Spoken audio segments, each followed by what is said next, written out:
जय हिंद दोस्तों, स्वागत है आप सभी का हमारे इस चैनल में। दोस्तों, ज्ञान बिंदु जीएस एकेडमी का जो होमवर्क सीरीज 2.0 स्टार्टिंग आपका हुआ है बिहार दरोगा के लिए। तो ये आपका 9 मई को शुरू किया गया था, जो कि आपका इंट्रो क्लास था और इसका पहला टेस्ट आपका होता है 13 मई, मतलब आज के दिन ही इसका पहला टेस्ट होता है। तो इस वीडियो में हम लोग इस सारे टेस्ट को कवर करेंगे। इसके साथ ही साथ दोस्तों, अगर आप मेरे चैनल पर नए हैं तो प्लीज़ चैनल को सब्सक्राइब कर लीजिएगा, और अगर आपको ये वीडियो पसंद आता है तो वीडियो को लाइक करना और कमेंट करना बिल्कुल मत भूलिएगा। दोस्तों, अगर आपको 2025 में अगर बिहार दरोगा बनना है, अगर आपको एक सीट चाहिए, अगर आपको वर्दी पहनना है, तो इस होमवर्क सीरीज का आपको हिस्सा बनना पड़ेगा। क्योंकि अभी आपने बिहार पुलिस के जो रिजल्ट देखा ही होगा कि इस संस्थान से कितना ज़्यादा रिजल्ट आया है। तो आप लोग जल्द से जल्द जुड़ जाइए। जिनको भी बिहार दरोगा बनना है, जिनको भी वर्दी चाहिए, वो फटाफट इस होमवर्क सीरीज का हिस्सा बन जाइए। और आप लोग ज़्यादा से ज़्यादा दोस्तों के पास शेयर कीजिएगा, ज़्यादा से ज़्यादा आप लोग चैनल को प्यार दीजिएगा, जिससे कि मैं ये टेस्ट सीरीज आपके लिए कंटिन्यू करवा सकूँ।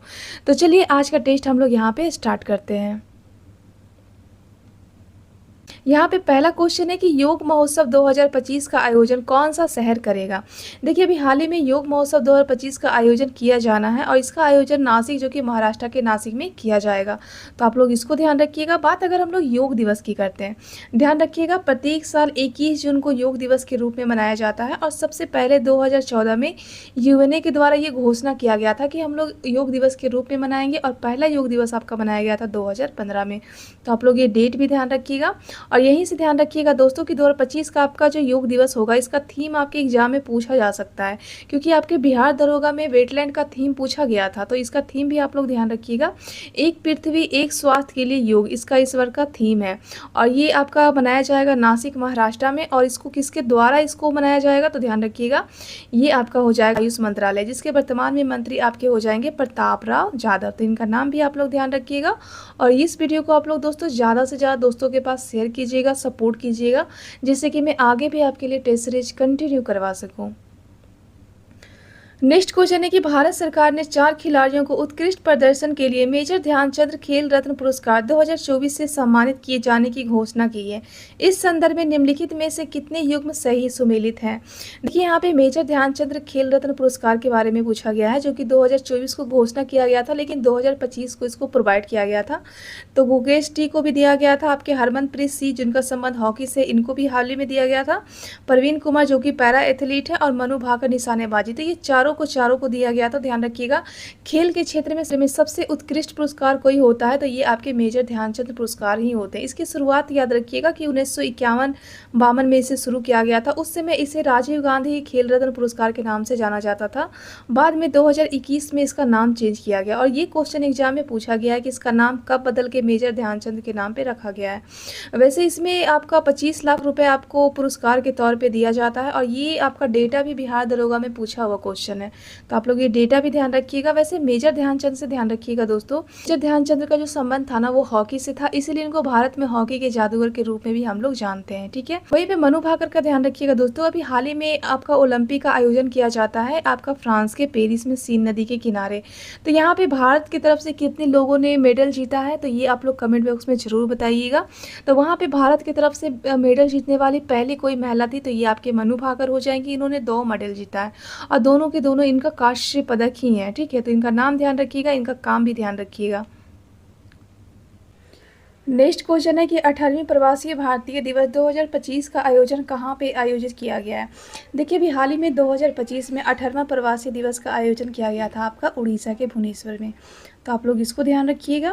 वैसे प्रवासी दिवस मनाया कब जाता है, जब 9 जनवरी 1915 को जब महात्मा गांधी दक्षिण अफ्रीका से भारत आते हैं ना, तो उन्हीं के आगमन के अवसर पे ये प्रवासी दिवस भारत में मनाया जाता है। ये काफ़ी इंपॉर्टेंट है दोस्तों, तो इनका नाम ध्यान रखिएगा।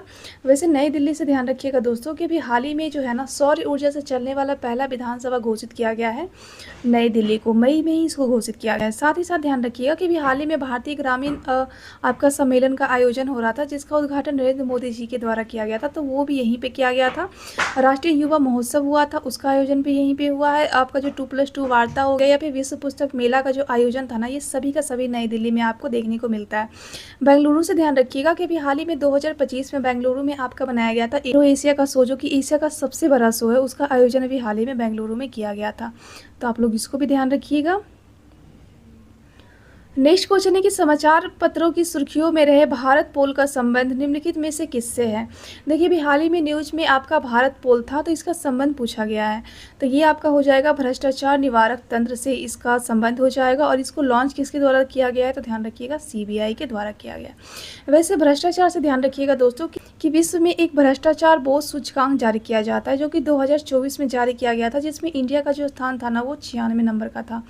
तो ये करंट अफेयर की दृष्टि से ये काफ़ी इंपॉर्टेंट है, आप लोग इसको भी याद रखिएगा। नेक्स्ट क्वेश्चन है कि हेलने ग्लोबल पासपोर्ट सूचकांक 2025 में भारत की कौन सी रैंकिंग है। देखिए ये आपका ग्लोबल पासपोर्ट सूचकांक है, जो कि हेलने के द्वारा ही इसको पब्लिश किया जाता है। तो 2025 में जो भारत का स्थान है ना वो आपका हो जाएगा 85 नंबर का। वहीं पे अगर प्रथम स्थान पूछा जाएगा तो सिंगापुर का नाम ध्यान रखिएगा, और उसके बाद आपका जापान हो जाएगा। तो ये काफ़ी इंपॉर्टेंट रैंकिंग है, यहाँ से क्वेश्चन एग्जाम में आपके पूछे जाते हैं। यहाँ से कुछ इंपॉर्टेंट रैंकिंग भी आप लोग ध्यान रखिएगा, या फिर आप इंडेक्स ध्यान रखिएगा। पहला अगर आपसे पूछा जाएगा कि जलवायु परिवर्तन में भारत का कैमा स्थान है, तो ध्यान रखिएगा ये आपका 10वां हो जाएगा। वहीं पे अगर आपसे पूछा जाएगा कि प्रेस स्वतंत्रता में भारत का क्या स्थान है, तो 151 नंबर का हो जाएगा। वहीं पे अगर पर्यावरण प्रदर्शन सूचकांक में पूछेगा तो ध्यान रखिएगा 176वें नंबर में भारत आता है। भूख में भारत 105वें स्थान पे आता है, और भ्रष्टाचार सूचकांक में भारत यहाँ पे 96 स्थान पे आता है। वहीं पे शांति में याद रखिएगा 116वें स्थान पे, और विश्व खुशहाली सूचकांक में भारत 118वां स्थान पे आता है। वहीं पे जलवायु परिवर्तन में ध्यान रखिएगा 10वां स्थान पे आता है। तो ये सारे इंपॉर्टेंट रैंकिंग थे जो कि अभी हाल ही में लेटेस्ट के थे, तो आप लोग इसको याद रखिएगा। नेक्स्ट क्वेश्चन है कि प्रधानमंत्री नरेंद्र मोदी जी के द्वारा शुरू की गई जेड मोड सुरंग निम्नलिखित में से किस राज्य केंद्र शासित प्रदेश क्षेत्र में अवस्थित है। ध्यान रखिएगा अभी हाल ही में नरेंद्र मोदी जी के द्वारा जेड मोड सुरंग का भी हाल ही में इसका उद्घाटन किया गया था, जो कि आपका जम्मू कश्मीर में अवस्थित है।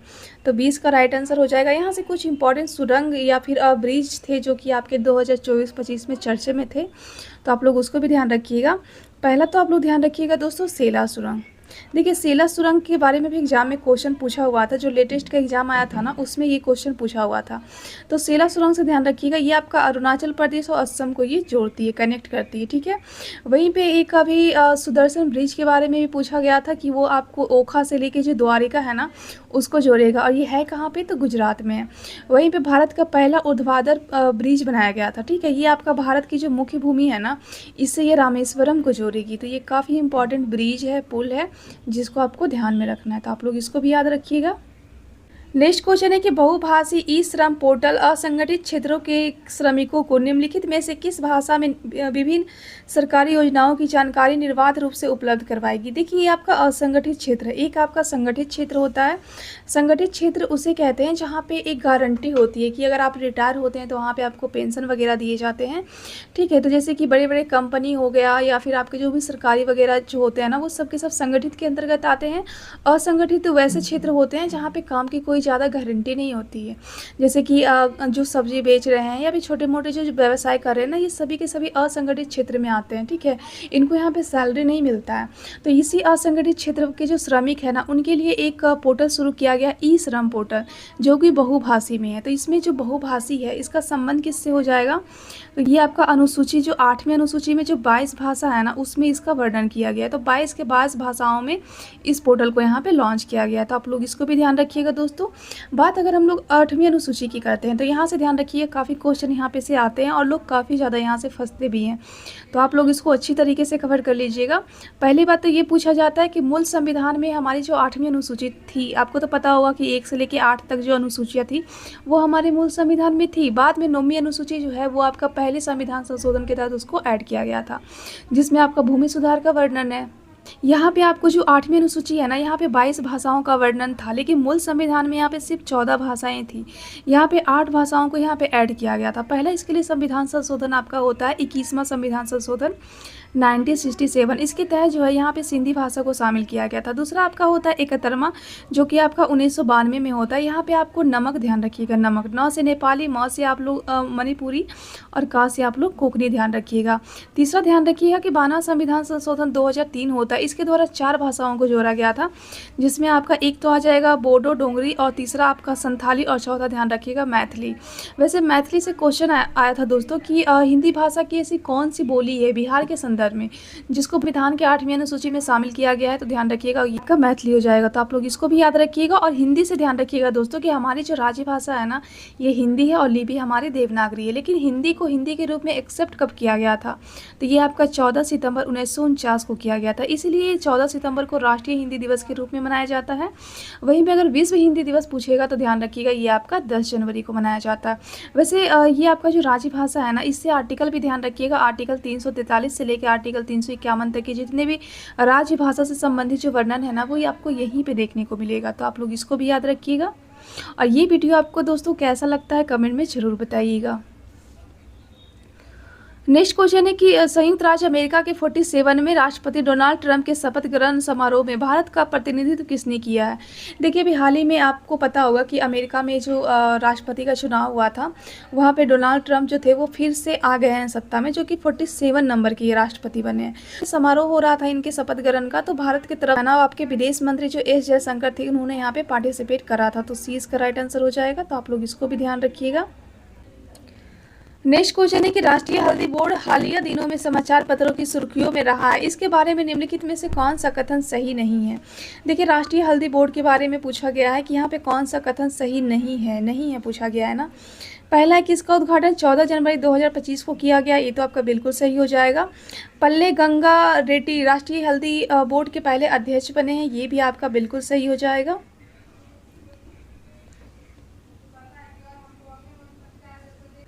नेक्स्ट है कि राष्ट्रीय हल्दी बोर्ड एक सांविधिक निकाय। देखिए, ये जो है ना सांविधिक निकाय नहीं है, बल्कि यह एक प्रकार का नियोजित निकाय है। सरकार का ये एक प्रकार का नियोजित निकाय, ये तो आपका गलत हो जाएगा। चौथा है कि इसका मुख्यालय निजामाबाद तेलंगाना में है, तो ये आपका बिल्कुल सही हो जाएगा। तो यहाँ पे गलत पूछा था, तो सी इसका राइट आंसर हो जाएगा। तो आप लोग इसको भी याद रखिएगा।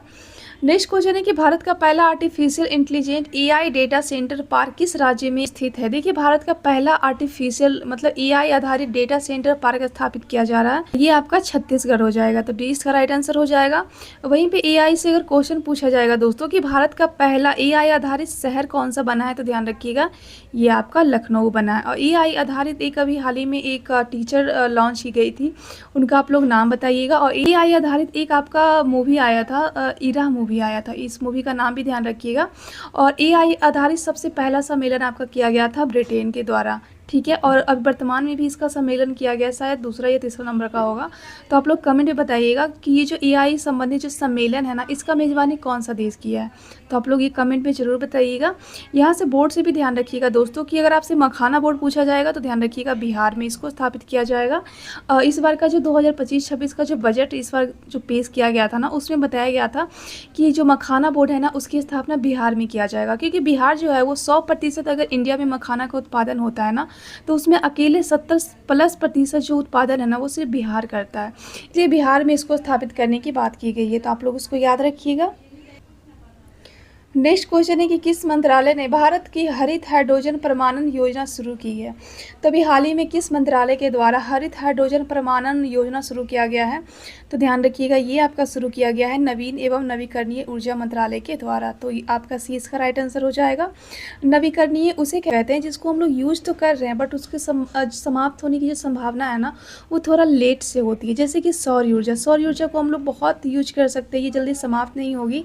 वहीं पर एक आपका अनवीकरणीय ऊर्जा होता है, जिसको कहा जाता है कि अगर इसका ज़्यादा दोहन करते हैं ना, तो वो समाप्त हो जाएगा। जैसे कि आपका पेट्रोल हो गया, कोयला हो गया, ये सब क्या है, इसको अगर हम लोग ज़्यादा यूज करेंगे तो ये ऑलरेडी समाप्त हो जाएगी। तो ये अनवीकरणीय के तहत आता है। और नवीकरणीय के तहत आपका सौर ऊर्जा, पवन ऊर्जा इत्यादि वगैरह आता है। तो आप लोग इसको भी ध्यान रखिएगा। नेक्स्ट क्वेश्चन है कि आयुष्मान भारत दिवस प्रतिवर्ष किस दिन को मनाया जाता है? तो ध्यान रखिएगा ये आपका 30 अप्रैल को मनाया जाता है। वैसे आयुष्मान भारत अगर योजना आपसे पूछा जाएगा तो ध्यान रखिएगा ये आपका शुरू किया गया था सितंबर 2018 में झारखंड के रांची से। इसमें कहा गया था कि 5 लाख रुपए दिया जाएगा प्रति परिवार, ठीक है। उनकी जो भी हेल्थ इशू होगी ना, उसके लिए इनको दिया जाएगा। तो ये काफ़ी इंपॉर्टेंट है, आप लोग ध्यान रखिएगा। और 30 अप्रैल को जो है इसको मनाया जाता है।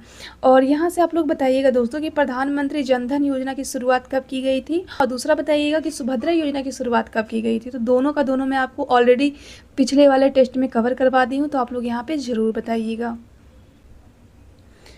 नेक्स्ट क्वेश्चन है कि किस भारतीय शहर ने भारत का पहला प्रमाणित ग्रीन म्यूनिसिपल बॉन्ड जारी किया। देखिए, भारत का पहला प्रमाणित ग्रीन म्यूनिसिपल बॉन्ड किसके द्वारा जारी किया गया है, तो ये आपका गाजियाबाद के द्वारा जारी किया गया। तो सी इसका राइट आंसर हो जाएगा। इंदौर से ध्यान रखिएगा कि भारत का पहला वाटर प्लस सिटी के रूप में इसको घोषित किया गया है, और जो भी स्वच्छता का जो भी आपका रिपोर्ट आता है ना, उसमें इंदौर ही टॉप पे रहता है। यहाँ तक कि 7वीं बार इंदौर यहाँ पे टॉप पे है, तो आप लोग इसको भी ध्यान रखिएगा। बेंगलुरु से ध्यान रखिएगा कि भी एरो एशिया का आयोजन किया गया था, जो कि एशिया का सबसे बड़ा ये मेला है, ठीक है। तो आप लोग इसको भी याद रखिएगा। और पुणे से ध्यान रखिएगा कि होम रूलिंग की जो स्थापना किया गया था आपका ये तिलक के द्वारा, तो उन्होंने पुणे से ही शुरू किया था। तो आप लोग इसको भी साथ ही साथ ध्यान रखिएगा। नेक्स्ट क्वेश्चन है कि बिंझिनजाम अंतर्राष्ट्रीय बंदरगाह जो हाल ही में खबरों में था, ये किस राज्य में अवस्थित है। तो ये बंदरगाह चर्चे में था, तो ये आपका हो जाएगा केरला में। तो केरल से ध्यान रखिएगा दोस्तों, यहाँ पे 2 टाइगर रिजर्व है, एक तो आपका हो जाएगा पेरियार और दूसरा आपका परम्बुलम टाइगर रिजर्व हो जाएगा। तो दोनों टाइगर रिजर्व भी ध्यान रखिएगा। और यहाँ से ध्यान रखिएगा, एक आपका साइलेंट वैली एग्जाम में क्वेश्चन पूछा जाता है कि साइलेंट वैली कहाँ पे अवस्थित है, तो ये आपका केरला में ही अवस्थित है, ठीक है। तो आप लोग इसको भी ध्यान रखिए। बंदरगाह से ध्यान रखिएगा। आप लोग कमेंट में बताइएगा दोस्तों कि भारत में कितने बड़े बंदरगाह हैं और कितने छोटे बंदरगाह हैं। ऐसा कौन सा बंदरगाह है जो आज़ादी के जस्ट बाद उसको बनाया गया था भारत में, तो आप लोग कमेंट जरूर कीजिएगा। और ऐसा कौन सा बंदरगाह है जिसकी भार को कम करने के लिए एक जवाहरलाल नेहरू बंदरगाह को बनाया गया, जो कि आपका मुंबई में अवस्थित है। तो आप लोग ये भी कमेंट में बताइएगा। वैसे यहाँ पे मैं आपको बता दूं कि भारत की सबसे अधिक जो एक्सपोर्ट और जो आपका इंपोर्ट करने वाला जो आपका बंदरगाह है ना, ये आपका कांडला बंदरगाह हो जाएगा, जो कि आपका गुजरात में अवस्थित है। इसी को हम लोग दीनदयाल बंदरगाह के नाम से भी जानते हैं। तो आप लोग इसको भी ध्यान रखिएगा। नेक्स्ट क्वेश्चन है कि भारतीय इतिहास के संदर्भ में द्वैध शासन मत डायरकी सिद्धांत किसे निर्दिष्ट करता है। तो ये द्वैध शासन के बारे में यहाँ पे बताया गया है। तो पहला तो यहाँ पे हो जाएगा कि केंद्रीय विधानमंडल का 2 सदनों में विभाजन, बिल्कुल गलत हो जाएगा। 2 सरकारों अर्थात केंद्रीय राज्य और राज्य सरकारों की शुरू किया, बिल्कुल गलत है। 2 शासक समूह एक लंदन में, ये तो और गलत हो जाएगा। प्रांतों को प्रत्यायोजित विषयों का 2 वर्गों में विभाजन, ये देखिए आपको बिल्कुल सही हो जाएगा। तो डी इसका राइट आंसर हो जाएगा। यहाँ से ध्यान रखिएगा दोस्तों कि भारत में सबसे पहली बार किसने लगाया था, तो ध्यान रखिएगा क्लाइव के द्वारा लगाया गया था और समाप्त किया गया था आपका वारेन हेस्टिंग्स के द्वारा। तो आप लोग कमेंट में बताइएगा कि वारेन हेस्टिंग्स ने कब इनको समाप्त किया था और क्लाइव ने इनको कब लगाया था। वैसे द्वैध शासन के जनक के रूप में आपके जाने जाते हैं कार्टियस, तो इनका नाम भी ध्यान रखिएगा। और यहाँ से 1919 का अधिनियम ध्यान रखिएगा कि इसी अधिनियम के द्वारा भारत में प्रांतों में द्वैध शासन लगाए गए थे। और 1935 के अधिनियम के द्वारा यहाँ से जो प्रांत है पहले द्वैध शासन लगा था ना, इसको यहाँ से हटाया गया और 1935 के अधिनियम के द्वारा ही केंद्र में यहाँ पे द्वैध शासन की व्यवस्था कर दी गई। तो आप लोग इसको भी याद रखिएगा। द्वैध शासन से संबंधित ये सारे MCQ फैक्ट है जो कि कहीं ना कहीं एग्जाम में पूछे हुए हैं, ठीक है। तो आप लोग इसको अच्छी तरीके से कवर कर लीजिएगा। नेक्स्ट क्वेश्चन है कि निम्नलिखित कथनों पे विचार कीजिए। यहाँ पे देखिए कथन पे विचार करने के लिए बोला गया है और कौन सा कथन यहाँ पे है, ठीक है। 1909 में अधिनियम के पारित होने के पूर्व मार्ले ने 2 भारतीय को लंदन की इंडिया काउंसिल में नियुक्त किया था, ये आपका सही हो जाएगा। दूसरा है कि 1909 के अधिनियम के पारित होने के बाद 1 भारतीयों को भारत में गवर्नर जनरल की काउंसिल में सदस्य के रूप में नियुक्त किया गया था, ये भी देखिए आपका बिल्कुल सही हो जाएगा। यहाँ पे बताया गया था कि जैसे ही 1919 का अधिनियम लागू होगा तो यहाँ पे 2 भारतीयों का प्रावधान किया गया था, लेकिन लागू होने के बाद सिर्फ 1 ही भारतीयों को यहाँ पे नियुक्त किया गया था गवर्नर जनरल का जो काउंसिल होता था ना वहाँ पे। तो आप लोग इसको याद रखिएगा। तो 9 का जो अधिनियम है ना, इसको हम लोग मार्ले मिंटो सुधार अधिनियम के नाम से जानते हैं। और यह अधिनियम जो है ना वो काफ़ी ज़्यादा इंपॉर्टेंट थी। यहाँ पे जो मार्ले थे ना, ये आपके विदेश सचिव थे जो कि आपके ब्रिटेन में रहा करते थे। और ये जो आपके मिंटो थे ना, यहाँ पे मिंटो सेकेंड हो जाएंगे। मिंटो जो थे उस समय के भारत के वायसराय हुआ करते थे। तो यहीं पे सांप्रदायिक आधार पे यहाँ पे मुसलमानों को पृथक निर्वाचन का अधिकार इसी अधिनियम के द्वारा प्रोवाइड कर दिया जाता है। इसीलिए सांप्रदायिकता के जो जनक है ना, वो भारत में आपके लॉर्ड मिंटो सेकेंड को ही माना जाता है। तो आप लोग इनका नाम भी ध्यान रखिएगा। नेक्स्ट क्वेश्चन है कि 20 अगस्त 1917 के सुधारों की घोषणा को जाना जाता है। 20 अगस्त 1917 के जो सुधार थे ना, इसको हम लोग मॉन्टेग्यू घोषणा के नाम से जानते हैं, जिसको लाया गया था आपका 1919 में। इसमें यह प्रावधान किया गया था कि जो सिख, जो ईसाई, जो आपके जो आंग्ल समुदाय थे ना, इन तीनों समुदायों को यहाँ पे पृथक निर्वाचन का अधिकार दिया गया था। जैसा कि आपको पता होगा दोस्तों कि जो 1919 का जो मार्ले मिंटो सुधार अधिनियम आता है, इसके द्वारा क्या किया जाता है कि यहाँ पे जो मुस्लिम थे ना, उसको यहाँ पे पृथक निर्वाचन के मांग को एक्सेप्ट करके उनको दे दिया दिया गया था। और यहाँ पे क्या किया गया था कि जो सिख, ईसाई, जो आंग्ल थे ना, उनको भी ये पृथक निर्वाचन की मांग को वो एक्सेप्ट करके उनको ये अधिकार दे देते हैं। दूसरा ये कहा गया था यहाँ पे कि जो महिला थी ना, उनको भी यहाँ पे वोट देने का अधिकार दिया गया था। तो आप लोग याद रखिएगा, दो दृष्टि से ये काफ़ी ज़्यादा इंपॉर्टेंट ये अधिनियम था, काफ़ी इंपॉर्टेंट है। नेक्स्ट क्वेश्चन है कि बोर्ड ऑफ कंट्रोल की स्थापना किस अधिनियम के अंतर्गत किया गया। देखिए यहाँ पे बोर्ड ऑफ कंट्रोल पूछा गया है, तो इसकी स्थापना आपका किया गया था 1784 के अधिनियम के द्वारा। तो आप लोग इसको भी ध्यान रखिएगा। यहाँ से ध्यान रखिएगा दोस्तों कि जो आपका 1773 का जो आपका अधिनियम है, रेगुलेटिंग अधिनियम, इसमें ये प्रावधान किया गया था, जो आपका पहले बंगाल के गवर्नर हुआ करते थे, उनको बंगाल का गवर्नर जनरल यहाँ पे कर दिया गया। और पहले गवर्नर जनरल यहाँ पे वारेन हेस्टिंग्स बनते हैं, तो इनका नाम ध्यान रखिएगा। दूसरा प्रावधान इसमें ये किया गया था, आपको पता होगा कि उस वक्त 3 प्रेसिडेंसी हुआ करती थी। एक आपका बंगाल था, दूसरा आपका मद्रास और तीसरा आपका मुंबई हुआ करता था। तो ये जो बंगाल के अधीन जो यहाँ पे गवर्नर जनरल बने थे, इनको मद्रास और जो मुंबई है ना, उनके अधीन जितने भी कार्य करने की जो शक्तियाँ होती है, वो सभी के सभी बंगाल के अधीन कर दिया गया था। दूसरा ये प्रावधान था। और तीसरा ये प्रावधान था, यहाँ पे सबसे पहली बार ईस्ट इंडिया कंपनी को यहाँ पे कंट्रोल किया गया था, उनको नियमित एवं नियंत्रित करने का प्रयास किया गया था। इसके कारण यहाँ पे बोर्ड ऑफ डायरेक्टर, ध्यान रखिएगा, BOD, बोर्ड ऑफ डायरेक्टर नामक कुछ लोगों को यहाँ पे भेजा गया था, जो कि इनको कंट्रोल करने का काम करते थे। और ये भारत में जो भारत की जो सरकार थी, यहाँ जो प्रशासन चलाए जा रहे थे, यहाँ पे जो नागरिक था ना, ये सभी को पे देख रेख किया करती थी। क्योंकि यहाँ पे क्या था ना कि यहाँ पे सबसे पहली बार ईस्ट इंडिया कंपनी की जो व्यापारिक अधिकार थे और इनका जो राजनीतिक अधिकार था ना, इसको यहाँ पे मान्यता दिया गया था। और इसी राजनीतिक अधिकार के तहत ही इसको बोर्ड ऑफ डायरेक्टर को यहाँ पे नियुक्त किया गया था, ताकि ये सारा मैनेजमेंट यहाँ भारत में देख सके और यहाँ से देख के ब्रिटिश संसद, ब्रिटिश गवर्नमेंट को यहाँ से वो लोग जानकारी दे सके। बाद में जैसे ही 1784 का आपका ईस्ट इंडिया एक्ट आता है ना, तो उसके द्वारा क्या होता है कि कंपनी का जो व्यापारिक अधिकार था और जो राजनीतिक अधिकार था, पहले एक हुआ करता था, इसको यहाँ पे क्या कर दिया गया, अलग कर दिया गया। इनका जो व्यापारिक अधिकार था ना, वो पुराने वाले BOD ही देखा करते थे, मतलब बोर्ड ऑफ डायरेक्टर देखा करते थे। और इनका जो बोर्ड ऑफ कंट्रोल था ना, ये इनका राजनीतिक अधिकार को देखने लगा। जो काम पहले बोर्ड ऑफ डायरेक्टर किया करते थे, अब ये काम आपके बोर्ड ऑफ कंट्रोल किया करते हैं। तो ये काफ़ी इंपॉर्टेंट है दोस्तों, आप लोग इनका नाम ध्यान रखिएगा।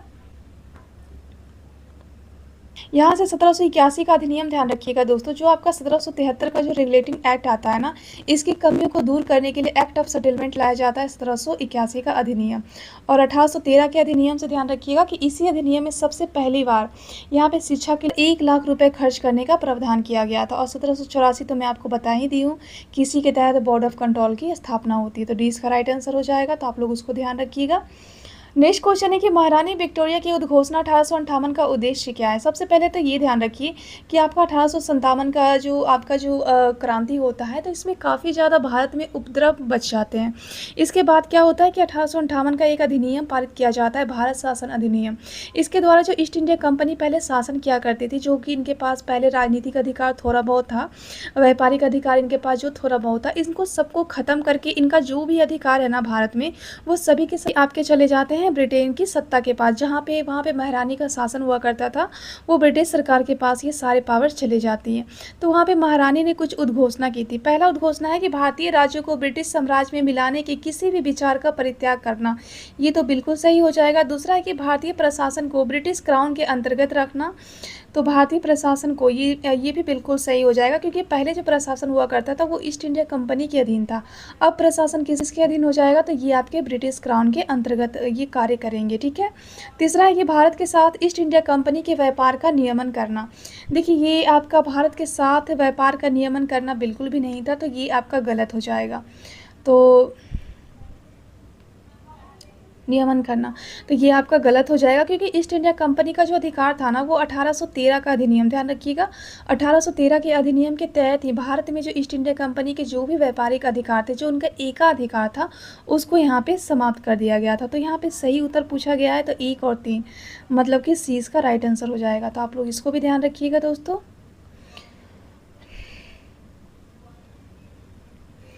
नेक्स्ट क्वेश्चन है कि निम्नलिखित में से किसके द्वारा भारत के लिए सेक्रेटरी ऑफ स्टेट का पद का सृजन किया गया। ध्यान रखिएगा, ये आपका हो जाएगा 1858 के अधिनियम के द्वारा। देखिए 1858 का जो अधिनियम आता है, जो कि मैं आपको पहले कवर करवा चुकी हूँ कि 1818 के अधिनियम के द्वारा ही भारत की जो सत्ता थी पहले ईस्ट इंडिया कंपनी के हाथों में हुआ करती थी, वो आपके ब्रिटिश संसद मतलब ब्रिटिश की जो महारानी थी ना, उनके हाथों में चली गई, मतलब कि ब्रिटिश सरकार के हाथों में चला गया। तो यहाँ पे एक पद का सृजन किया गया था। तो पहले क्या हुआ करता था कि भारत के गवर्नर जनरल हुआ करते थे। यहाँ पे भारत के गवर्नर जनरल को जो है ना, भारत के वायसराय के रूप में कन्वर्ट कर दिया जाता है और भारत में जितना भी मैनेजमेंट है ना, ये यही देखेंगे। इसके साथ ही साथ यहाँ पे एक पद का सृजन किया गया था जिसको हम लोग भारत सचिव के नाम से जानते हैं। ये जो भारत सचिव होते हैं ना, वो ब्रिटिश संसद के ही कुछ मेंबर होते जो कि भारत सचिव के रूप में कार्य करते, लेकिन ये ब्रिटेन में काम करते। और जो भारत में जो भी कुछ इम्प्लीमेंट करने का काम होता है ना, मतलब भारतीय संदर्भ में देखा जाए तो सर्वोच्च आपका वायसराय हो जाएंगे, लेकिन उससे भी सर्वोच्च अगर देखा जाए तो ये आपके भारत सचिव हो जाएंगे, क्योंकि वायसराय के भी कार्य और उनकी जो शक्तियाँ हैं ना, उनको ये कंट्रोल करने का ये पावर इनके पास था, भारत सचिव के पास। तो इस हिसाब से यहाँ पे राइट आंसर आपका हो जाएगा भारत सरकार अधिनियम 1858। तो 20 का राइट आंसर हो जाएगा। तो आप लोग इसको भी ध्यान रखिएगा।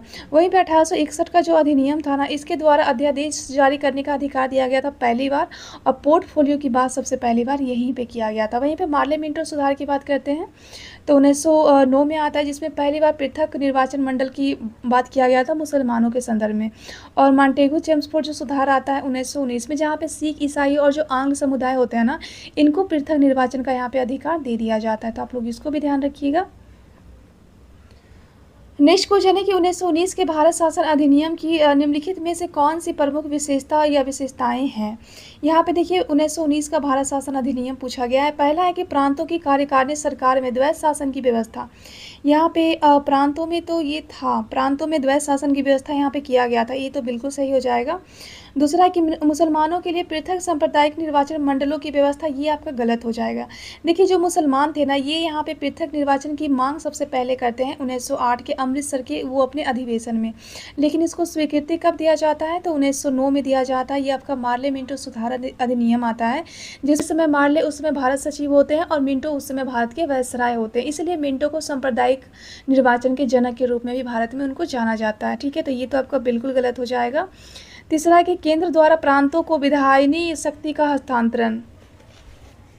तो केंद्र द्वारा प्रांतों को, तो ये तो आपका बिल्कुल सही हो जाएगा। तो आपका क्या हो जाएगा, 1 और 3, 1 और 3 इसका राइट आंसर हो जाएगा। तो सी इसका राइट आंसर हो जाएगा। तो आप लोग इसको भी याद रखिएगा।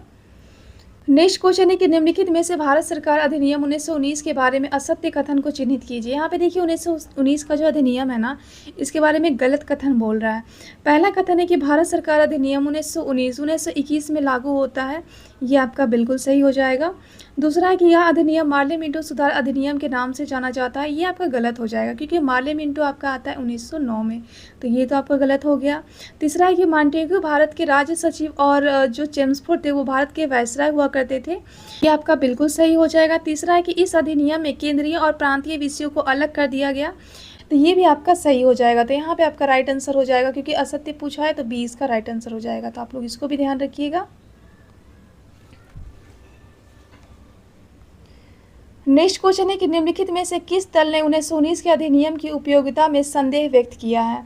तो ये किया गया है आपका स्वराज पार्टी के जो दल थे ना, उनके द्वारा 1919 के जो अधिनियम थे ना, उसमें उन्होंने संदेह अपने आप को व्यक्त किया है। ध्यान रखिएगा, स्वराज पार्टी की स्थापना आपका किया गया था 1923 में, और ये आपके सीआर दास और जो मोतीलाल नेहरू है ना, उन्होंने दोनों ने मिल के किया था। आप इसके अध्यक्ष बनाए जाते हैं सीआर दास को, और यहाँ पे जो आपके सचिव थे ना, ये आपके मोतीलाल नेहरू बनते हैं। तो आप लोग इनका नाम ध्यान रखिएगा। वैसे सीआर दास से ध्यान रखिएगा दोस्तों, 1922 का जो आपका गया अधिवेशन होता है कांग्रेस का, आपका बिहार के संदर्भ में पूछा जाता है कि 1922 का जो आपका गया का अधिवेशन था, उसकी अध्यक्षता किसके द्वारा किया गया था। ध्यान रखिएगा, सीआर दास के द्वारा किया गया था। तो यहाँ पे इनको जो कांग्रेस के साथ काफ़ी ज़्यादा अनशन हो जाता है। इसके बाद उन्होंने 1922 के जो अधिवेशन था ना, उसके जस्ट बाद उन्होंने कांग्रेस से इस्तीफा दे दिया। उसके बाद जाके 1923 में ही स्वराज पार्टी की स्थापना करते हैं। तो आप लोग ये ध्यान रखिएगा। वहीं पे मुस्लिम लीग की बात करते हैं तो 1906 में इसकी स्थापना करते हैं आगा खां के द्वारा। तो आप लोग इसको भी ध्यान रखिएगा।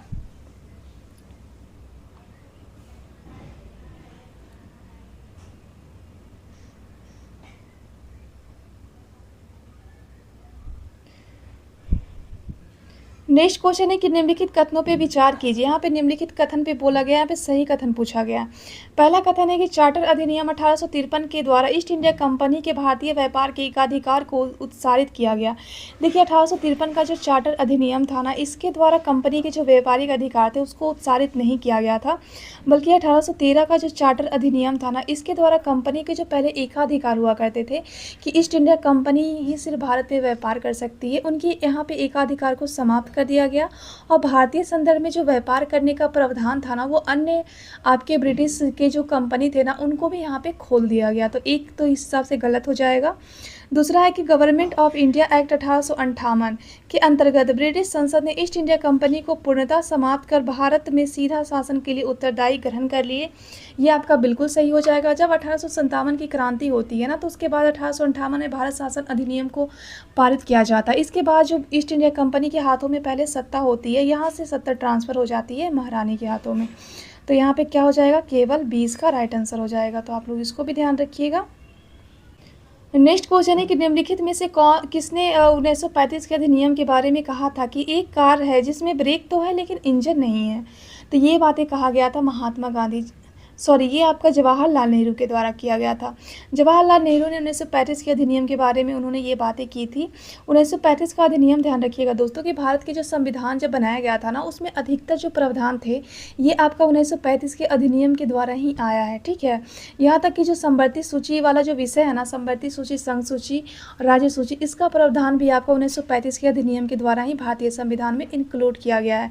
वैसे जवाहरलाल नेहरू से ध्यान रखिएगा कि जब आपका अंतरिम सरकार का गठन आपका होता है 2 सितंबर 1946 में, तो यहाँ पे जो हेड है ना, तो यहाँ पे जो हेड थे ना, वो बनाया गया था वायसराय को, लेकिन यहाँ पे जो उपराष्ट्रपति थे ना, वो आपका बनाया गया था नेहरू जी को। और वहीं पे राजगोपालाचारी का नाम ध्यान रखिएगा कि स्वतंत्र भारत का पहला आपके गवर्नर कौन बनते हैं, तो ये आपके राजगोपालाचारी हो जाएंगे। और एससी बोस के बारे में ध्यान रखिएगा, सुभाष चंद्र बोस के बारे में ये क्वेश्चन पूछा गया शायद बिहार दरोगा में कि 1949 में जो आपका फॉरवर्ड ब्लॉक है, इसकी स्थापना किसके द्वारा किया गया है, तो ये आपका सुभाष चंद्र बोस के द्वारा किया गया। वहीं पे महात्मा गांधी से ध्यान रखिएगा दोस्तों कि 9 जनवरी 15 को जब ये भारत आते हैं ना, तो भारत में 15 से लेकर 16 तक ये भ्रमण करते हैं, किसके कहने पे करते हैं, तो ध्यान रखिएगा ये इनके आपके राजनीतिक गुरु थे गोखले, इनके कहने पे इन्होंने 1 साल तक भारत में भ्रमण किया था। उसके बाद 1917 में इनका पहला आपका चंपारण आंदोलन होता है। उसके बाद 1918 में इनका 2 आंदोलन होता है।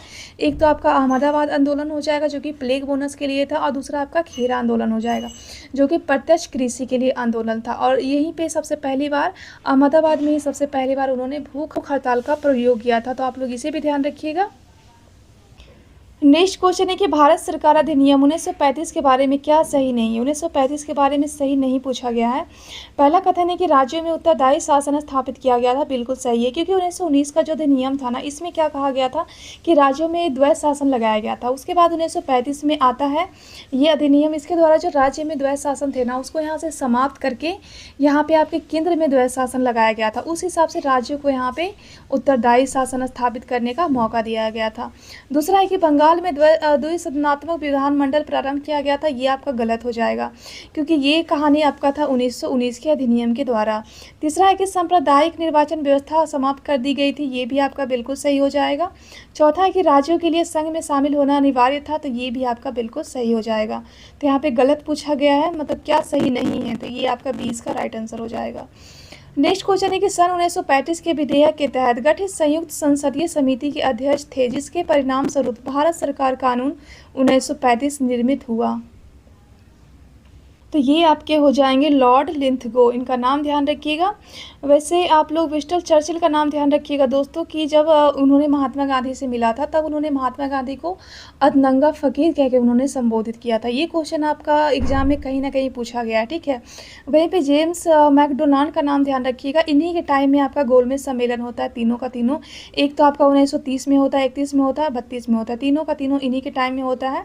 और क्लीमेंट इटली से ध्यान रखिएगा, जब भारत आज़ाद होता है ना 1947 में, उस समय ब्रिटेन में प्रधानमंत्री हुआ करते थे जो कि लेबर पार्टी के ये सदस्य थे। ये दोनों क्वेश्चन एग्जाम में पूछा हुआ है, मतलब ये सभी के सभी क्वेश्चन एग्जाम में पूछे गए हैं, तो आप लोग इसको भी याद रखिएगा। यहाँ पे देखिए मिलान करने के लिए दिया गया है, तो सबसे पहले हम इसका मिलान कर लेते हैं। पहला यहाँ पे रेगुलेटिंग अधिनियम 1773 के बारे में बोला गया है। तो इसी के द्वारा 1774 में सुप्रीम कोर्ट की स्थापना किया गया था आपका कलकत्ता में, जहाँ पे टोटल कितने मेंबर थे आप लोग कमेंट में बताइएगा। दूसरा है कि भारतीय परिषद अधिनियम 1909 की बात करते हैं तो यहाँ पे सबसे पहली बार सांप्रदायिक निर्वाचन मंडल प्रारंभ होता है, जो कि मुसलमानों के संदर्भ में होता है। तीसरा है कि भारत सरकार अधिनियम 1919 की बात करते हैं तो 1919 के तहत जो है ना वो द्वैध शासन प्रारंभ होता है आपका प्रांतों में, ठीक है, प्रांतों में लगाया जाता है यहाँ पे द्वैध शासन। और भारत सरकार अधिनियम 1935 के द्वारा जो है वो आपका प्रदेशों की स्वायत्तता के लिए प्रावधान किया गया था। तो यहाँ पे राइट आंसर क्या हो जाएगा, एक दो, एक का तो आपका 4 हो जाएगा। देखिए 4, सिर्फ एक ही क्वेश्चन से आप लोग इस आंसर को आप लोग डिफाइन कर सकते हो, ठीक है। तो 20 का राइट आंसर हो जाएगा। नेक्स्ट क्वेश्चन है कि रेगुलेटिंग अधिनियम 1773 के अंतर्गत कलकत्ता में स्थापित सुप्रीम कोर्ट का प्रथम मुख्य न्यायाधीश कौन थे। देखिए ये जो आपका 1773 का जो अधिनियम आता है ना, जहाँ पे सबसे पहली बार ईस्ट इंडिया कंपनी को नियमित एवं नियंत्रित किया जाता है, और वहीं पे सबसे पहली बार ईस्ट इंडिया कंपनी की जो व्यापारिक और जो उनका राजनीतिक जो कार्य था ना, उनको यहाँ पे मान्यता दिया गया था। तो इसी अधिनियम के द्वारा कई ज़्यादा प्रावधान किए जाते हैं, जिसके अंतर्गत एक आपका प्रावधान होता है कि हम लोग सुप्रीम कोर्ट की स्थापना करेंगे, और वो कहाँ करेंगे तो कलकत्ता में करेंगे 1774 में। तो जब ये किया गया था ना, तो यहाँ पे आपके न्यायाधीश, मुख्य न्यायाधीश पूछा गया ना, CJI पूछा गया है, तो हो जाएगा एलिजा एम्पे। तो सी इसका राइट आंसर हो जाएगा। साथ ही साथ 3 अन्य न्यायाधीश भी थे, इनका नाम भी ध्यान रखिएगा। पहला तो आपका हो जाएगा चैम्बर्स, दूसरा आपका लिमेस्टर हो जाएगा, और तीसरा ध्यान रखिएगा हाइड। ये तीनों नाम आपको ध्यान रखने हैं, BPSC में शायद ये नाम पूछे गए हैं, तो आप लोग ये नाम भी साथ ही साथ ध्यान रखिएगा।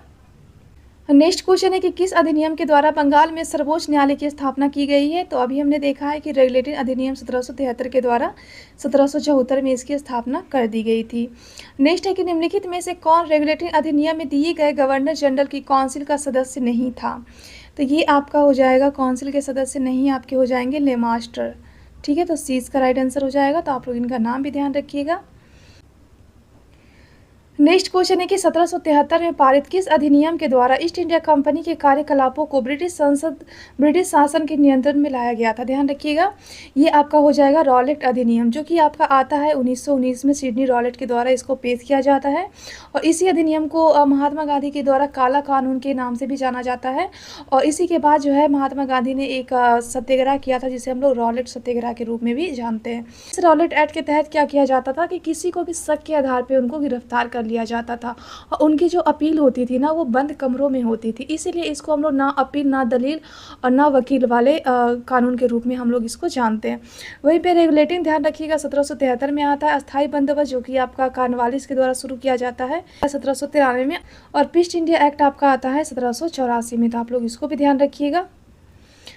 नेक्स्ट क्वेश्चन है कि 1773 में पारित किस अधिनियम के द्वारा ईस्ट इंडिया कंपनी के कार्यकलापों को ब्रिटिश शासन के नियंत्रण में लाया गया था। देखिए ये सेम क्वेश्चन है, तो ये आपका राइट आंसर हो जाएगा ए। नेक्स्ट क्वेश्चन है कि ईस्ट इंडिया कंपनी के व्यापारिक अधिकारों की समाप्ति निम्नलिखित में से किस अधिनियम के द्वारा की गई। इनका जो व्यापारिक अधिकार था ना, उसको समाप्त किया गया था आपका 1813 के चार्टर अधिनियम के द्वारा। इनका जो एकाधिकार था ना, उसको यहाँ पे समाप्त करके बस चाय और जो चीन के साथ जो व्यापार था ना, यही दोनों पे रखा गया था। बाद में इसको भी जाके 1813 के चार्टर अधिनियम के द्वारा इसको भी समाप्त कर दिया जाता है। तो आप लोग इसको भी ध्यान रखिएगा। वैसे 1813 के अधिनियम से ध्यान रखिएगा दोस्तों कि शिक्षा पे 1 लाख रुपए खर्च करने का प्रावधान यहीं पे किया गया था। और 1853 का जो चार्टर अधिनियम था ना, वो चार्टर अधिनियम के तहत वो अंतिम अधिनियम था। तो आप लोग ये भी ध्यान रखिएगा, क्योंकि ये क्वेश्चन भी एग्जाम में पूछे गए हैं।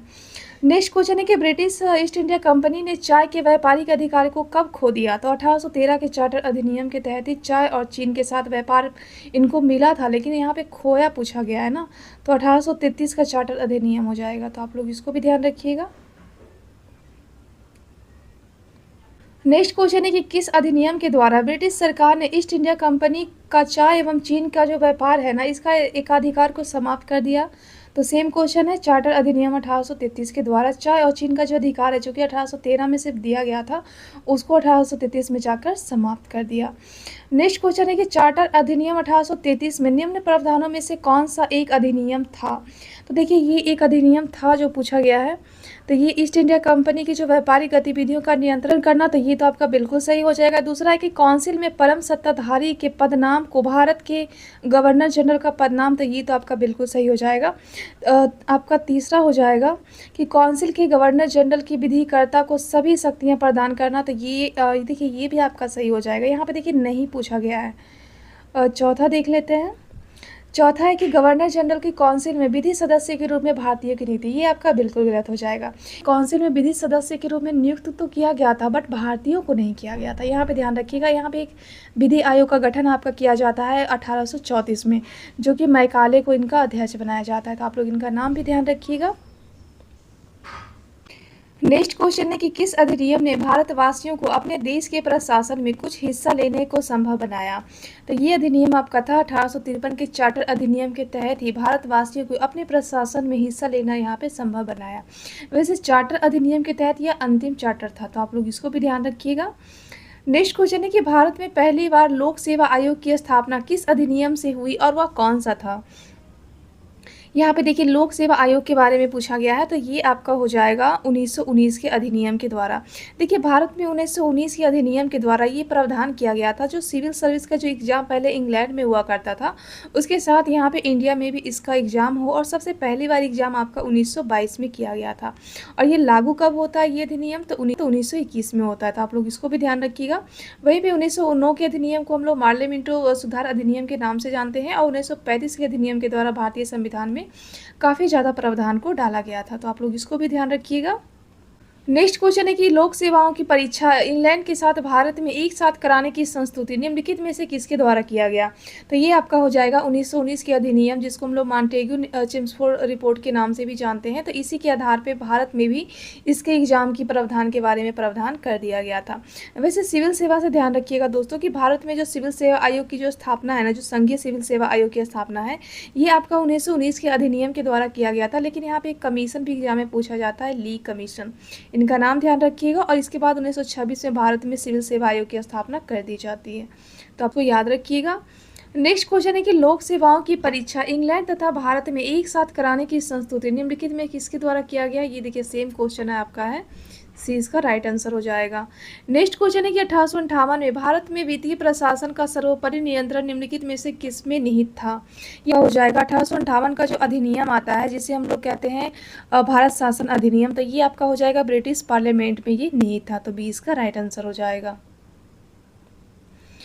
नेक्स्ट क्वेश्चन है कि निम्नलिखित में से किस कानून ने भारत सरकार को ईस्ट इंडिया कंपनी से ब्रिटिश ताज के प्रति स्थानांतरित कर दिया। तो ये आपका किया गया था गवर्नमेंट ऑफ इंडिया एक्ट 1858 के द्वारा। पहले 1857 की क्रांति के जस्ट बाद ये अधिनियम आता है, जिसमें पहले ईस्ट इंडिया कंपनी को अधिकार हुआ करता था भारतीय संदर्भ में। लेकिन ईस्ट इंडिया कंपनी के जो भी व्यापारिक से लेके जो भी इनका राजनीतिक अधिकार था ना, उनको यहाँ पे समाप्त करके महारानी के हाथों में पूरे भारत का प्रशासन उनके हाथों में कर दिया गया था। लोग उसको भी ध्यान रखिएगा। नेक्स्ट क्वेश्चन है कि राष्ट्रीय आंदोलन की अवधि में जिस घटना ने मतभेद के बीच बोए अंततः देश का विभाजन कर दिया। तो देखिए देश का जो विभाजन होता है 1906 के मुस्लिम लीग की स्थापना बिल्कुल नहीं है, 1905 में बंगाल विभाजन भी नहीं होगा, गांधी जी द्वारा खिलाफत आंदोलन का समर्थन वो भी नहीं होगा, विधानसभाओं में मुसलमानों के लिए पृथक निर्वाचन क्षेत्रों और स्थानों का आरक्षण, ये देखिए इसका राइट आंसर हो जाएगा। तो डी इसका राइट आंसर हो जाएगा। इनके लिए पृथक निर्वाचन का जो प्रावधान है ना 1909 के मार्लियामेंटो सुधार अधिनियम के द्वारा किया गया, और बाद में जाके कांग्रेस भी इसको एक्सेप्ट कर लेती है, जो कि बाद में भारत का विभाजन का कारण बनती है। नेक्स्ट क्वेश्चन है कि निम्नलिखित में से किस अधिनियम में मुसलमानों के लिए पृथक निर्वाचन को आरंभ किया गया। देखिए यहाँ पे मुसलमानों के लिए पृथक निर्वाचन की मांग की बातें की गई है। तो सबसे पहले तो ध्यान रखिएगा कि 1908 में जो आपका अमृतसर अधिवेशन होता है मुस्लिम लीग का, वहाँ पे सबसे पहली बार मुसलमानों ने पृथक निर्वाचन की मांग की थी। उसको यहाँ पे एक्सेप्ट करके दे कब दिया गया था, तो 1909 के मार्लियामेंटो सुधार अधिनियम के द्वारा, जहाँ पे उस वक्त जो मार्ले थे वो आपके विदेश सचिव के पद पे थे, और आपके मिंटो सेकेंड ध्यान रखिएगा ये आपके उस समय भारत के वायसराय थे। इसीलिए मिंटो को सांप्रदायिक निर्वाचन के जनक के रूप में भी भारत में जाना जाता है। तो इनका नाम भी ध्यान रखिएगा। नेक्स्ट क्वेश्चन है कि इनमें से किस गवर्नर जनरल ने सबसे पहले पृथक निर्वाचन मंडल की व्यवस्था की और मुसलमानों को जीतने एवं उन्हें कांग्रेस के विरुद्ध करने के लिए इस्तेमाल किया। तो ये आपके हो जाएंगे लॉर्ड मिंटो द्वितीय हो जाएंगे। नेक्स्ट क्वेश्चन है कि निम्नलिखित में से किस अधिनियम ने भारत के वित्त पर गवर्नर जनरल द्वारा व्यापक नियंत्रण स्थापित करके भारत सरकार के एकात्मक स्वरूप को सशक्त किया। तो ये आपका हो जाएगा 1833 के चार्टर अधिनियम के द्वारा इस प्रावधान को यहाँ पे किया गया था, तो आप लोग उसको भी ध्यान रखिएगा। नेक्स्ट क्वेश्चन है कि मार्ले मिंटो सुधार का भीतरी लक्ष्य क्या था। तो देखिए मार्ले मिंटो सुधार जो कि आपका आता है 1909 में, तो इसका भीतरी लक्ष्य था भारत में एक उत्तरदायी सरकार की स्थापना करना, नरम दल वाले सरकार के पक्ष में जुटाना। बिल्कुल गलत है यहाँ पे, क्योंकि ये तो इसका हो ही नहीं सकता। नेक्स्ट है कि भारत में एक समुदाय के विरुद्ध दूसरे को लड़ाना। देखिए ये इसका राइट आंसर हो जाएगा, क्योंकि ये मुसलमानों को हिंदुओं से लड़ाना चाहते थे, तो सी इसका राइट आंसर हो जाएगा। नेक्स्ट क्वेश्चन है कि मिंटो मार्ले सुधार का उद्देश्य क्या था। तो इनका उद्देश्य था कि मुसलमानों के लिए एक अलग निर्वाचन मंडल का प्रावधान करना, तो बी इसका राइट आंसर हो जाएगा। नेक्स्ट क्वेश्चन है कि 1919 में मॉन्टेग्यू चेम्सफोर्ड अधिनियम पास हुआ, तब इंग्लैंड के प्रधानमंत्री कौन थे। देखिए 1919 में जब मॉन्टेग्यू चेम्सफोर्ड अधिनियम पारित होता है, तो उसमें ब्रिटेन के प्रधानमंत्री आपके होते हैं लॉर्ड जॉर्ज, तो इनका नाम भी ध्यान रखिएगा। नेक्स्ट क्वेश्चन है कि निम्नलिखित में से किस अधिनियम के द्वारा भारत के गवर्नर जनरल को अध्यादेश जारी करने की शक्ति दे दी गई थी। ध्यान रखिएगा ये दिया गया था आपका 1861 के अधिनियम के द्वारा भारत के जो गवर्नर जनरल थे ना, उनको अध्यादेश जारी करने का यहाँ पे अधिकार दे दिया गया था, तो यहाँ पे राइट आंसर आपका हो जाएगा बी। वैसे इसी अधिनियम के तहत जो है पहली बार पोर्टफोलियो की बात भी की गई थी, तो आप लोग उसको भी ध्यान रखिएगा। नेक्स्ट क्वेश्चन है कि निम्नलिखित में से किसने भारत सरकार अधिनियम 1935 को गुलामी का अधिकार पत्र कहा है। तो ये कहा गया है आपके जवाहरलाल नेहरू जी के द्वारा, इनका नाम ध्यान रखिएगा। और जब अंतरिम सरकार का गठन होता है, तो उस समय इनको उपराष्ट्रपति के पद पे इनको बनाया जाता है। दूसरा आप एम.एन. जिन्ना का नाम ध्यान रखिएगा। जिन्ना के द्वारा ही सबसे पहली बार 1940 में यहाँ पे उन्होंने पाकिस्तान की मांग की थी, तो आप लोग इनका नाम भी ध्यान रखिएगा। और भारत के पहले राष्ट्रपति आपके बनते हैं राजेंद्र प्रसाद जी। नेक्स्ट क्वेश्चन है कि 1925 से 30 के मध्य भारतीय विधानसभा के अध्यक्ष कौन थे। तो ये आपके हो जाएंगे बीबी पटेल जी हो जाएंगे। भारतीय विधानसभा के अध्यक्ष आपके हो जाएंगे 25 से 30 के बीच में बीबी पटेल। नेक्स्ट क्वेश्चन है कि निम्नलिखित में से किस अधिनियम के द्वारा अंग्रेजों ने भारत में सर्वप्रथम परोक्ष निर्वाचन प्रणाली की शुरुआत की थी। तो ये किया गया था आपका 1892 के द्वारा अंग्रेजों ने परोक्ष निर्वाचन प्रणाली की शुरुआत इंडिया में करते हैं, तो 20 का राइट आंसर हो जाएगा, तो आप लोग इसको भी याद रखिएगा। नेक्स्ट क्वेश्चन है कि 1892 में काउंसिल एक्ट से संबंधित निम्नलिखित कथनों पे विचार कीजिए। देखिए 1892 का जो काउंसिल एक्ट है ना, इसके बारे में विचार बोला है, वो भी सही विचार करने के लिए। पहला विचार है कि राष्ट्रीय आंदोलन ने ब्रिटिश उपनिवेशवादी सत्ताधारियों को इंडियन काउंसिल एक्ट 1892 की वैधानिक कार्यवाही में परिवर्तन करने हेतु बाध्य किया, जिसके परिणाम स्वरूप शाही और प्रांतीय वैधानिक काउंसिल में विस्तार हुआ, तो ये आपका बिल्कुल सही हो जाएगा। दूसरा है कि राष्ट्रवादी 1892 के एक्ट के फलस्वरूप होने वाले परिवर्तन से संतुष्ट थे, तो ये बिल्कुल भी नहीं संतुष्ट थे, तो यहाँ पे सही पूछा गया है ना, तो केवल इसका ए इसका राइट आंसर हो जाएगा, तो आप लोग इसको भी याद रखिएगा। नेक्स्ट क्वेश्चन है कि पीठ के भारत अधिनियम में निम्नलिखित में से कौन सा प्रावधान नहीं था। यहाँ पे देखिए पीठ का जो था ना, यहाँ पे भारतीय संदर्भ में पूछा गया प्रावधान। पहला है कि लंदन में नियंत्रण मंडल की स्थापना की गई, जिसमें 6 सदस्य थे, तो ये बिल्कुल सही हो जाएगा। दूसरा है कि गवर्नर जनरल की परिषद के सदस्यों की संख्या 4 से घटा के 3 कर दी गई थी, तो ये भी आपका सही हो जाएगा। तीसरा है कि नियंत्रण मंडल की कंपनी के राजनीतिक, प्रशासनिक और व्यापारिक कार्यों का प्रबंध करना था, ये भी सही हो जाएगा। और चौथा है कि कंपनी के केवल व्यापारिक कार्यों का प्रबंध और संचालन मंडल को करना था, तो देखिए ये गलत हो जाएगा, क्योंकि सिर्फ व्यापारिक ही नहीं कार्य था, बल्कि यहाँ पे राजनीतिक कार्य भी थे, मतलब कि प्रशासनिक कार्य भी थे, तो इस हिसाब से यहाँ पे प्रावधान नहीं पूछा है, तो डी इसका राइट आंसर हो जाएगा। तो आप लोग इसको भी अच्छे तरीके से ध्यान रखिएगा दोस्तों। नेक्स्ट क्वेश्चन है कि निम्नलिखित में से कौन सा एक सही कथन है। यहाँ पे देखिए सही कथन पूछा गया है। पहला कथन है कि रेगुलेटिंग अधिनियम जो कि आपका 1773 में आता है कि गवर्नर जनरल के अधिकारों को नियंत्रित किया, तो ये तो आपका बिल्कुल सही हो जाएगा, क्योंकि उन्होंने करा था उनको कंट्रोल। दूसरा है कि ईस्ट इंडिया एक्ट जो कि आपका 1784 में आता है कि अधिकरण पे क्षेत्रों के अधिकरण पे निषेध लगा दिया, तो ये भी बिल्कुल सही हो जाएगा। तीसरा है कि 1853 के चार्टर अधिनियम ने लोक सेवा परीक्षाओं की शुरुआत की, तो ये भी बिल्कुल सही हो जाएगा। तो उस हिसाब से जो है ना, वो सभी यहाँ पे राइट आंसर हो जाएगा, तो डी ध्यान रखिएगा। नेक्स्ट क्वेश्चन है कि 1793 के बंगाल रेगुलेशन का विशिष्ट लक्षण क्या था। तो यहाँ पे पहला है कि उसमें सर्वोच्च न्यायालय की स्थापना का उपबंध था, तो ये तो आपका गलत हो जाएगा। लक्षण क्या था पूछा हुआ है ना। दूसरा है कि उसमें अंग्रेजी विधि का प्रयोग केवल अंग्रेजों के लिए सीमित था, ये भी गलत हो जाएगा। तीसरा है कि उसमें हिंदुओं और मुसलमानों की स्वीकृति विधियों को भी स्थान दिया गया था, ये देखिए आपका विशिष्ट लक्षण हो जाएगा, तो सी इसका राइट आंसर हो जाएगा। तो आप लोग इसको भी याद रखिएगा। अगर आपको दरोगा बनना है दोस्तों, तो ये सारे क्वेश्चन आप लोग रट जाइएगा, ठीक है।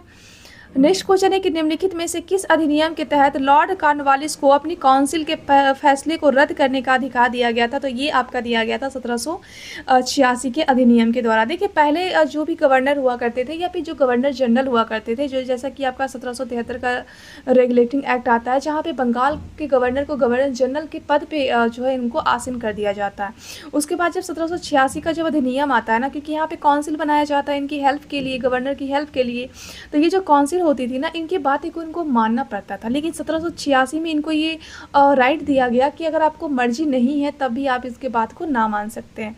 तो 20 का राइट आंसर हो जाएगा। नेक्स्ट क्वेश्चन है कि निम्नलिखित में से किस संसदीय अधिनियम ने बंगाल के गवर्नर जनरल को मद्रास व बम्बई के प्रवक्ष्य अधिकार प्रदान कर दिए? तो ये आपका हो जाएगा 1773 के अधिनियम के द्वारा बंगाल के अंतर्गत मद्रास और बम्बई के जितने भी प्रशासनिक कार्य थे ना, वो इनके अधीन ला दिया गया था। क्योंकि उस वक्त क्या था ना कि सिर्फ 3 ही प्रेसिडेंसी हुआ करती थी, एक बंगाल, दूसरा बम्बई और तीसरा आपका मद्रास। तो आपका हेड बनाया गया था, तो बंगाल के अधीन ही दोनों प्रेसिडेंसी को यहाँ पे ला दिया गया था। तो आप लोग उसको भी ध्यान रखिएगा। नेक्स्ट क्वेश्चन है कि 1909 के मार्ले मिंटो सुधारों के बारे में निम्नलिखित कथनों पर विचार कीजिए। यहाँ पे सही कथन पूछा गया है। पहला कथन है कि इनका नामकरण ब्रिटिश सांसदों मिंटो और मार्ले के नाम पे किया गया था। ये तो बिल्कुल सही था। 1909 का जो अधिनियम आता है ना, जिसको हम लोग मार्ले मिंटो सुधार के नाम से जानते हैं, तो उस समय भारत के विदेश सचिव हुआ करते थे मार्ले, और मिंटो हुआ करते थे उस समय भारत के यहाँ पे वायसराय हुआ करते थे। तो पहला कथन तो बिल्कुल सही हो जाएगा।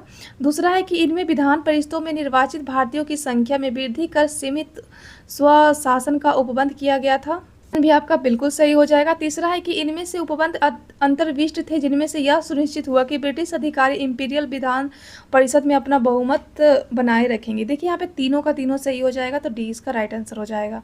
तो आप लोग इसको भी याद कर लीजिएगा। नेक्स्ट क्वेश्चन है कि निम्नलिखित में से कौन सा एक 1773 के रेगुलेटिंग अधिनियम का उपबंध नहीं है? देखिए यहाँ पे 1773 का उपबंध नहीं पूछा गया है। पहला है कि ईस्ट इंडिया कंपनी के ऊपर संसदीय पर्यवेक्षण की शुरुआत होती है, तो ये तो आपका बिल्कुल सही हो जाएगा। दूसरा है कि बंगाल की सरकार गवर्नर जनरल 4 सदस्यीय काउंसिल के हेल्प से कार्य करेंगी, ये भी बिल्कुल सही हो जाएगा। तीसरा है कि इसने योग्यताओं पे सभी प्रतिबंधों को हटाकर कोर्ट ऑफ प्रोप्राइटर्स में मत की शक्ति को बदल दिया है, तो ये भी सही हो जाएगा। चौथा है कि गवर्नर जनरल में निर्णायक मत निहित किया गया, ये आपका किया गया था 1796 के अधिनियम के द्वारा। यहाँ पे सिर्फ गवर्नर जनरल बनाया गया था, और जो 4 सदस्यीय था ना, जिसको हम लोग काउंसिल के नाम से जानते हैं, कार्यकारी काउंसिल, तो ये सबके जो बात थे ना, इनको यहाँ पे मानना पड़ता था, अपना ये निर्णय नहीं ले सकते थे। लेकिन बाद में जाके जो 1796 का अधिनियम आता है ना, इसके द्वारा गवर्नर जनरल को ये पावर दिया जाता है कि ये काउंसिल के बात को भी नकार सकते हैं। तो यहाँ पे डी इसका राइट आंसर हो जाएगा, क्योंकि नहीं पूछा गया है ना उपबंध, तो आप लोग उसको भी ध्यान रखिएगा। नेक्स्ट क्वेश्चन है कि मॉन्टेग्यू चेम्सफोर्ड सुधारों के बारे में निम्नलिखित कथनों पे विचार कीजिए। यहाँ पे देखिए सही कथन पूछा गया है। पहला कथन है कि यह किंग जॉर्ज पंचम द्वारा अनुमोदित था, तो ये बिल्कुल सही हो जाएगा। दूसरा है कि इसने केंद्रीय विधानमंडल को द्विसदनीय बनाया। देखिए यहाँ पे केंद्रीय विधानमंडल की बात किया जाए, यहाँ पे देखिए जो आपका 1919 का जो अधिनियम था ना, सबसे पहले तो उसी को हम लोग मॉन्टेग्यू चेम्सफोर्ड के नाम से जानते हैं। तो यहाँ पे जो प्रांत था ना, प्रांत के विधानमंडल को यहाँ पे द्विसदनीय बनाया गया था, ठीक है, और इसीलिए प्रांतों में द्वैध शासन व्यवस्था शुरू किया गया था। और यहाँ पे केंद्र में नहीं, बल्कि 1935 के अधिनियम के तहत यहाँ पे केंद्र में आपको यहाँ पे द्विसदनीय विधायिका देखने को हमें मिलती है। तीसरा है कि इस अधिनियम में परिषद में 3 भारतीय सदस्यों को नियुक्त किया गया था, तो ये आपका बिल्कुल सही हो जाएगा। तो आप लोग इसको भी ध्यान रखिएगा। नेक्स्ट क्वेश्चन है कि भारत में ब्रिटेन के सभी संवैधानिक प्रयोगों में से सबसे कम समय तक कौन चला था? तो ये आपका सबसे कम समय तक आपका चला था 1919 के अधिनियम, ठीक है, सबसे कम टाइम तक ये चला था। नेक्स्ट क्वेश्चन है कि निम्नलिखित में से किसने ब्रिटिश युग की केंद्रीय लेजिस्लेटिव असेंबली तथा स्वतंत्र भारत की संसद में अध्यक्ष का पद संभाले थे? तो ये आपके हो जाएंगे विट्ठल भाई पटेल हो जाएंगे। इनका नाम ध्यान रखिएगा और इनका काम ध्यान रखिएगा।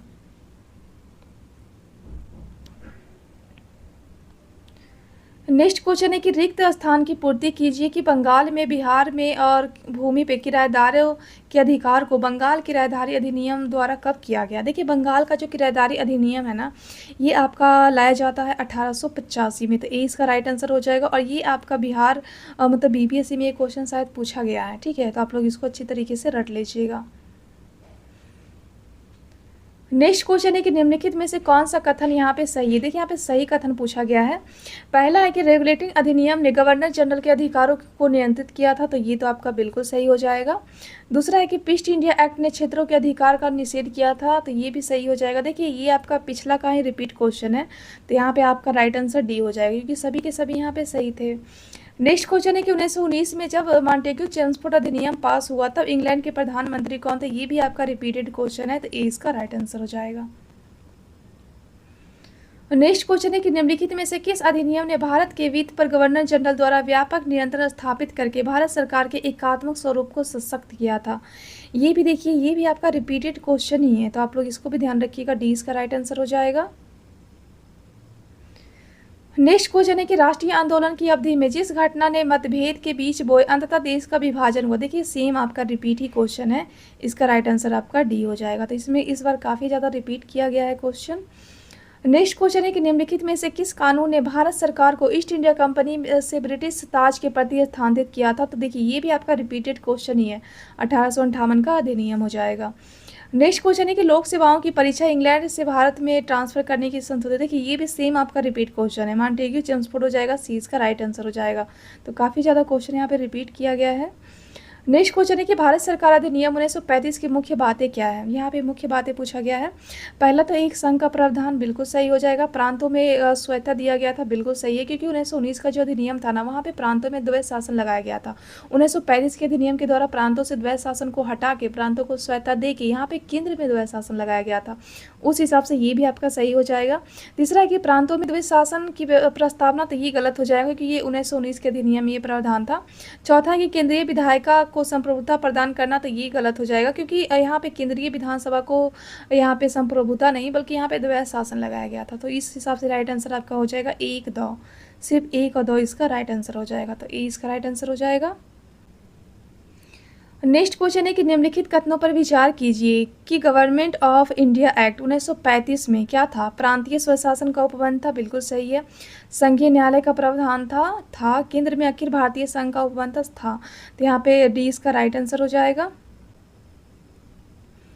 नेक्स्ट क्वेश्चन है कि भारतीय स्वतंत्रता अधिनियम कब पारित होता है। तो ये आपका होता है 1947 में। इसी स्वतंत्रता अधिनियम के द्वारा भारत और पाकिस्तान का विभाजन होता है और भारत को आज़ादी भी मिलती है, तो आप लोग ये भी ध्यान रखिएगा।